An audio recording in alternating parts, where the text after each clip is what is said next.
पीले दांत वाली बहू। रंजना कभी ब्रश नहीं करती थी। उसे कितनी बार उसके माँ बाप ने डांटा, लेकिन उसका कोई असर उस पर होता ही नहीं था, जिस कारण से उसके दांत पीले पीले हो जाते हैं। शादी के बाद। अरे बहू, वैसे तो तुझ में कोई कमी नहीं है, पर तेरे दांत इतने पीले कैसे हैं बेटा? कैसे है मतलब? कोई सर्जरी थोड़ी ना कराई है। वो तो क्या नाम, मैं ब्रश नहीं करती थी तो पीले हो गए। अब क्या करूं? आप कहें तो लाल करवा लूं या फिर काले? यार ये क्या है, क्यों माँ से लड़ रही हो? लड़ रही हूँ? अरे मैं लड़ रही हूँ या ये बोल रही है कि दांत पीले है, पीले।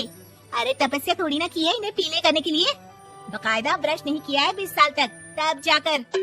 छी, कैसी बात कर रही हो? ये उस वक्त तो पीले नहीं थे जब हम लोग तुम्हें देखने आए थे। अरे तब साफ करवा लिया होगा डेंटिस्ट के पास जाकर। अब देखो कैसे पीले पीले लग रहे हैं। रंजना सास की तरफ गुस्से से देखती है। फिर शुरू हो गई पीले पीले पीले। अरे पीले तो तब भी थे जब मेरे हाथ का रसगुल्ला उड़ा उड़ा कर खा रही थी और बोल रही थी, लड़की नहीं गुणों का खजाना दे रहे भाई साहब आप। खैर अब वो लोग करते भी तो क्या करते, पीले दांत वाली बहू पल्ले पड़ी थी तो झेलना तो था ही। एक दिन कीर्तन में रंजना गाना गा रही थी। अरे कमला माँ का द्वार है, यहाँ तो सब शुद्ध होकर आते हैं, फिर अपनी बहू को ब्रश भी नहीं करवाती तुम। दूर से पीले पीले दांत भक्ति में बाधा उत्पन्न कर रहे हैं। अरे कोई 2 साल के बच्चे थोड़ी ना लेकर आई हूँ मैं बहू बनाकर। अच्छी खासी लड़की है, अरे कैसे करवाऊं ब्रश? ये तो उसे खुद करना चाहिए ना। अब माँ बाप तो इसके जैसे तैसे निपटा दिए, ये नहीं सोचा कि सास कैसे संभालेगी। सास बहू को लेकर घर आ जाती है, लेकिन सोच लेती है कि अब इसे लेकर कहीं नहीं जाएगी। अगले रोज बहू कहती है, अरे क्या हो गया, मंदिर नहीं जाना क्या? कीर्तन का वक्त हो रहा है। मेरी मधुर वाणी से कान्हा जी जागते हैं और सोते हैं। आप तो जानती है ना उनकी भक्ति में कितना मन लगता है मेरा। वो क्या है ना, तबीयत ठीक नहीं लग रही है मेरी, आराम करूंगी मैं। तबीयत ठीक नहीं लग रही? अभी तो मिथुन के गाने पर नाच रही थी आप, और अब बोल रही है कि तबीयत ठीक नहीं लग रही। अरे भक्ति में मन लगा लो सासू माँ, ऊपर जाना है, क्या मुंह दिखाओगी आप? हाँ? सास को बहू की बात पर गुस्सा आ जाता है। मैं क्या मुंह दिखाऊंगी, इसकी चिंता तो ना कर, समझी? अपने मुंह की चिंता कर, जो ये पीले पीले दांत लेकर हर जगह पहुंच जाती है। पता है लोग कितना मजाक बनाते हैं। ना जी ना, मैं नहीं जाना कहीं तेरे साथ। तो ये बात है, कोई ना, मत जाओ, मैं अपने कमरे में ही बैठकर भक्ति कर लूंगी। ऊपर वाला दांत थोड़ी ना देखता है, भावना देखता है। और अरे बस बस, तू सब कुछ दिखा, बस ये सफेद चमकदार दांत ना दिखाना किसी को, है? जा यहाँ से। बहू को सास की बात का कोई फर्क नहीं पड़ता, वो तो जैसी थी वैसी ही रह जाती है। सुबह नहाकर किचन में खाना बनाना, फिर खाना खाना, कीर्तन भजन करना और सो जाना। एक दिन, माँ जी मैं सहेली के घर जा रही हूँ, शाम को लेट आऊंगी। हाँ तो जाना, मैंने कौन सा तेरी आरती करनी है घर पर बैठकर।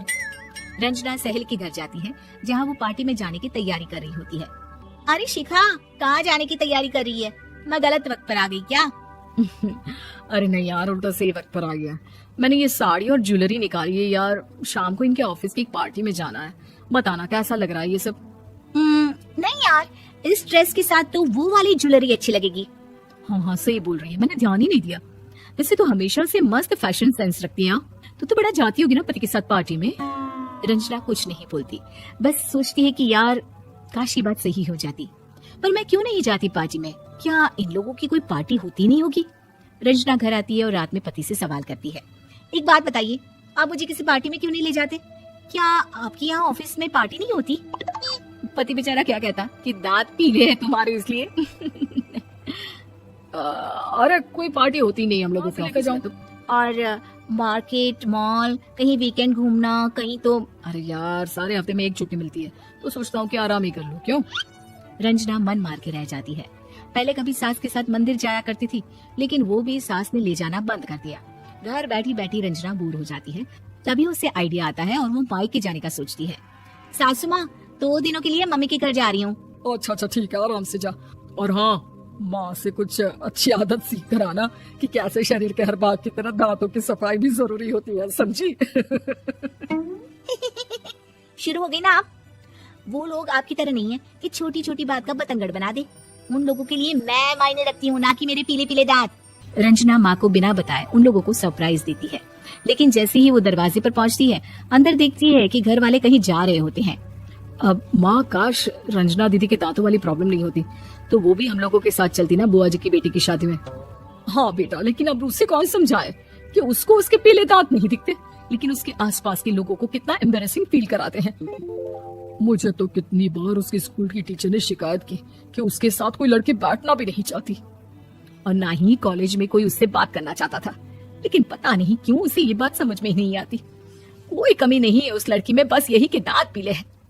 वो तो भला हो जीजा जी और उनकी माँ का, जो दीदी को जैसी है वैसे ही रखा हुआ है। रंजना को अपने घर वालों की बात सुनकर बहुत दुख होता है।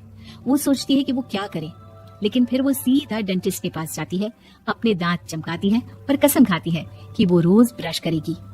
अरे क्या हो गया, तुम तो 2 दिनों के लिए गई थी ना, पर कोई ना, अच्छा है, चलो आ गई तो। रंजना सास के सामने आकर खड़ी हो जाती है और पूरी स्माइल करती है, उसके चमकदार दांतों को दिखाती हुई। चले मंदिर। माँ मुझे माफ कर दीजिए, मैंने आप लोगों को बहुत एम्बैरेसिंग फील करवाया। मैं आज से रोज ब्रश करूंगी।